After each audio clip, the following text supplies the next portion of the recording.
IPL தொடரின் 15வது league போட்டியில் sunrise Hyderabad அணியை வீழ்த்தி கொல்கத்தா அணி வெற்றி பெற்றுள்ளது. கொல்கத்தா ஈடன் கார்டன் மைதானத்தில் நேற்று இந்த போட்டி நடைபெற்றது. இதில் கொல்கத்தா ஐதராபாத் அணிகள் மோதின. நாணய சுழற்சியில் வென்ற ஐதராபாத் அணி பந்துவீச்சை தேர்வு செய்தது. அதன்படி முதலில் ஆடிய கொல்கத்தா அணி நிர்ணயிக்கப்பட்ட 20 ஓவரில் 6 விக்கெட்டுக்கு 200 ஓட்டங்களை பெற்றது. வெங்கடேஷ் ஐயர் 29 பந்தில் 60 ஓட்டங்களும், ரகுவன்சி 32 பந்தில் 50 ஓட்டங்களும், ரகானே 38 ஓட்டங்களும், பிரிங்கு சிங் 32 ஓட்டங்களும் எடுத்தனர்.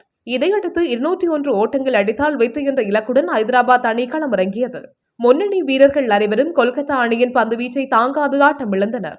கிளாசன் 33 ஓட்டங்களும், கமிந்து மெண்டிஸ் 27 ஓட்டங்களும் எடுத்தனர். இறுதியில் ஐதராபாத் 16.4 ஓவரில் 120 ஓட்டங்களுக்கு அனைத்து விக்கெட்டுகளையும் இழந்தது. இதன் மூலம் 80 ஓட்டங்கள் வித்தியாசத்தில் கொல்கத்தா அபார வெற்றி பெற்றது. நடப்பு தொடரில் கொல்கத்தா பெறும் 2வது வெற்றி இதுவாகும். ஐதராபாத் அணி பெற்ற 3வது தோல்வி இதுவாகும். கொல்கத்தா சார்பில் வருண் சக்கரவர்த்தி, வைபவ் அரோரா தலா 3 விக்கெட்டும், ஆண்ட்ரோஸில் 2 விக்கெட்டும் வீழ்த்தினர்.